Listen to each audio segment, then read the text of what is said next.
Okay, so in section 6.4, we are looking at confidence intervals, which we know already confidence intervals are used to estimate population parameters. We have done confidence intervals for the mean. We have done confidence intervals for the proportion or the percentage. And in 6.4, we're looking at constructing confidence intervals for variance and standard deviation. So, quick review here. Standard deviation looks at the spread of data. So data sets where the values are really spread out and very different from each other have high standard deviation. Data sets where the points are closer together and don't vary as much have low standard deviation, and the variance is just the square of that standard deviation. So those are the things that we're going to be looking at estimating with the use of these confidence intervals. So I put the formulas on here just to remind you what those values look like when you calculate them from a sample. And then I included this in the Math 120 review that I had you guys look at the first day. So if you need to go back and look at that as far as how those values are calculated, both by using a formula as well as using technology.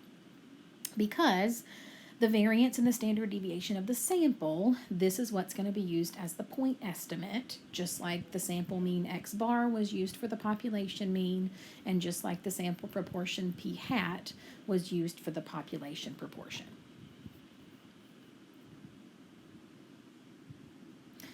Now, again, what we're going to be trying to do is estimate the population parameters, right? That's what confidence intervals do. So we're going to look at a confidence interval for the variance. Population variance is denoted sigma squared. And we're going to look at a confidence interval for the standard deviation, which is just a value of sigma. Now, like I said, we're going to use values from the sample as point estimates. So just to clarify, these values that you're seeing here in the formula for s squared, these actually refer to the variance of the sample. But if for some reason you have standard deviation instead of variance given to you, all you have to do is square it to get that value of s squared. All right, so just note the value you're using in the formula is the variance or the square of the standard deviation. I also want you to note that once you construct the confidence interval for the variance, sigma squared, all you have to do to convert that to a confidence interval for sigma is take the square root. All right, that is something else that you should remember from your previous stats class is that standard deviation is always just the square root of the variance. All right, now, what you're seeing that's new here in terms of notation, something you have not seen before, are these values of chi-squared. So that's the Greek letter chi. And chi-square is just a different distribution, so we're not going to be using the standard normal here. We're going to be using a chi-squared distribution to get critical values. Again, we know this already about confidence intervals. They have critical values associated with the level of confidence. It's just that we're going to use the chi-squared distribution to find those here rather than the standard normal. All right, so let's talk for just a minute. Some things you want to note about the chi-square distribution. Number one is not symmetric. It is a skewed distribution, positively skewed. So it looks a little different from the standard normal distribution. It does still have a total area of 1, as do all continuous distributions.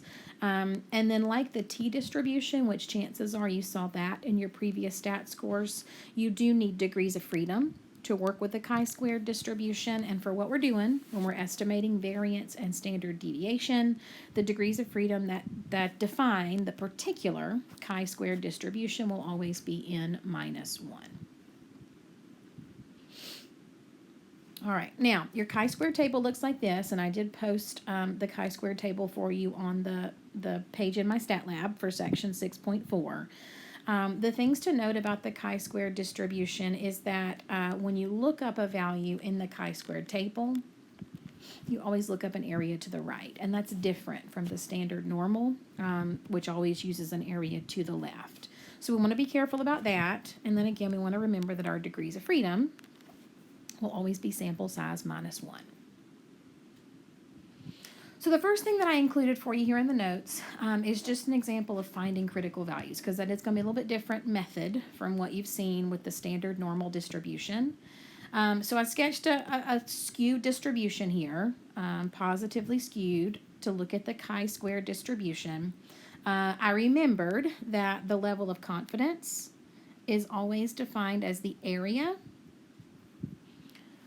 And specifically here, it's going to be the area between the critical values. Now, because this is not a symmetric curve like the standard normal, we have two critical values, right? Whereas when we use standard normal, we just have one. So we call the smaller critical value a left critical value. We call the larger critical value a right critical value. So that's this notation that you're seeing.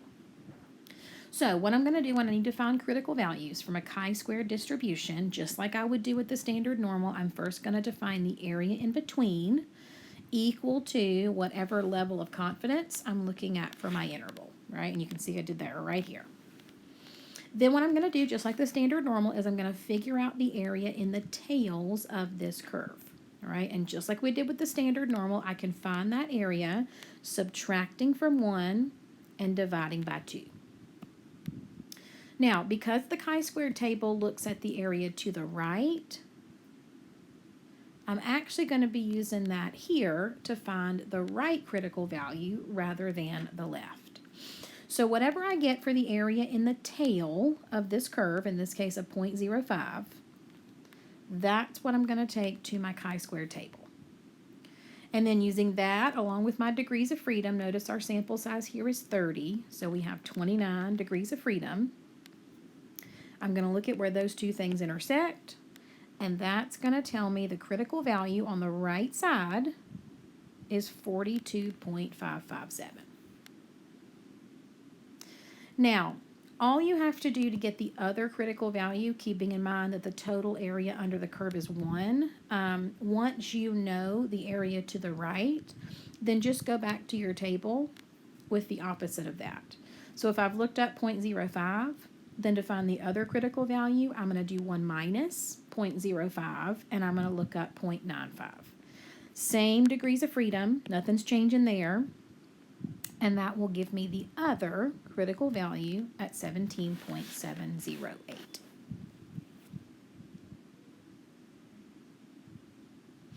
All right, here are your basic steps, and I mean, really all you're looking at here, make sure you have the variance of the sample.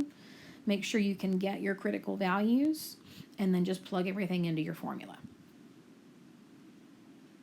All right, so I wanted to walk through one example with you here, just kind of showing you the things that I look for and the steps that I take when I'm constructing a confidence interval. So the first thing that I would note here is if I need to get a confidence interval for variance and standard deviation, I need to start by finding the point estimates. All right, now in some problems, they may say standard deviation is 12.1, or they may say sample variance is 17.4, in which case you can write it down and use it. This one gives me a data set, and so I want to take a minute here to actually go through and calculate the point estimate that we're going to be using, which is the sample variance, or a value of S squared. Now, there is a formula. You can do this by hand. I included that in the review information that I posted for you. But to kind of help us through this, to get this a little more quickly, we're going to use StatCrunch to get this point estimate to use. So what I've done here is I have loaded that data set into StatCrunch. You can do that with any of your homework problems, right? Just click next to the data set and do open in StatCrunch. And then to get the sample variance, which is what I need here, all I'm going to do is go to my stat menu. From the stat menu, I'm going to go to summary stats. And I'm going to use column because I've got my data loaded in the first column. Now, your menu might look a little bit different from mine here because I'm on my iPad, and it looks a little different when you're on a PC. But all you really have to do when you come into this little options box is in this first thing where it says select columns, just select variable 1 because that's where you've placed your data. And then you can leave everything else just as is. Because what it's going to do is it's by default, it's going to give you kind of a rundown of some basic summary values, descriptive values from that data set, and the variance is included among those. So if I just select variable 1, I hit compute, right? It gives me a lot of information. It gives me several different things that I can look at, but what I want is the variance. That's the S squared.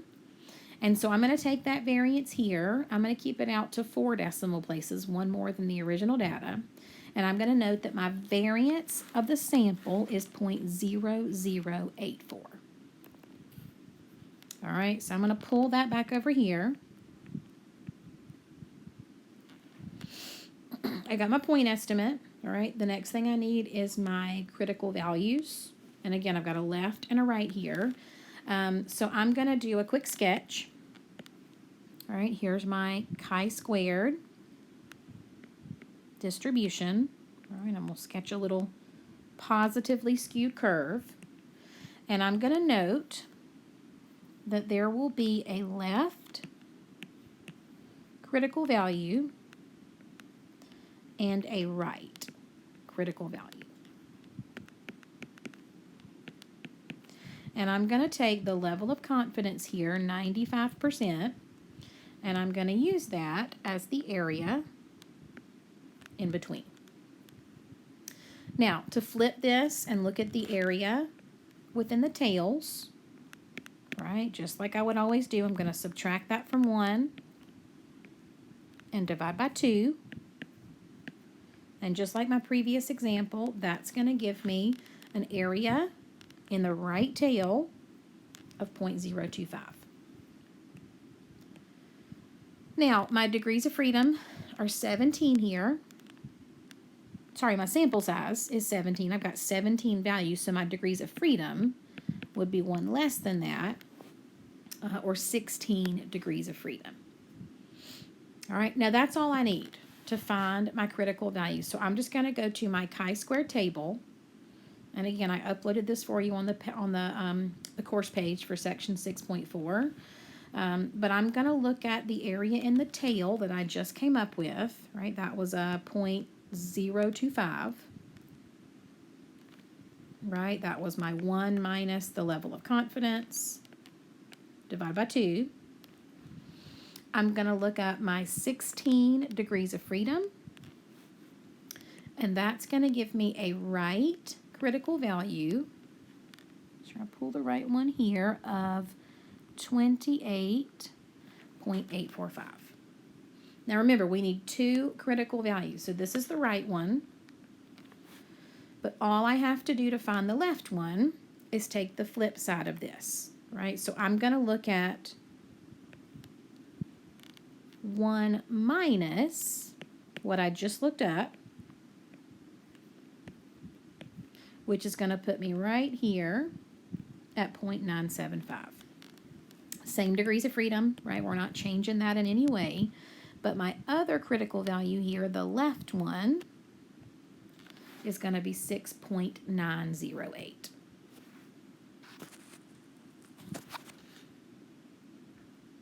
All right, so I'm going to flip ahead here, right, to show you the rest of this problem, because the rest of it is literally just plugging into a formula. So you'll see over here, right, I just walked through how to find those critical values of 6.908 and 28.845. We used StatCrunch to get our sample variance, our point estimate, and then all we're doing here to get the interval is plugging into our formula, right? Our formula says first thing, take n minus 1, right? Basically the degrees of freedom. So we did that here. Multiply by s squared, right? The sample variance, and then divide by the larger critical value, which is what you're seeing right here. Only difference to get the upper bound, you're still doing n minus 1, you're still doing sample variance as your point estimate, but here you're using the smaller critical value. And so what that's going to do is it's going to estimate the population variance. In this case, we're going to get a lower bound of 0.005 and an upper bound of 0.019. So the variance for the population is going to fall somewhere between those two values. Now, if you're asked to get a confidence interval for the standard deviation as well, right, which we are here in Part B, all you have to do is take the square root of what you just found, because standard deviation is always the square root of the variance. So if I come in here and take the square root of 0.005, that's going to give me a lower bound of 0.071 for the standard deviation. If I come in here and take the square root of 0.019, that's going to give me an upper bound of 0.138 for the standard deviation. All right, and this is all you're going to be doing in section 6.4. Coming up with critical values using a chi-square distribution, as well as constructing confidence intervals for both the variance as well as the population standard deviation.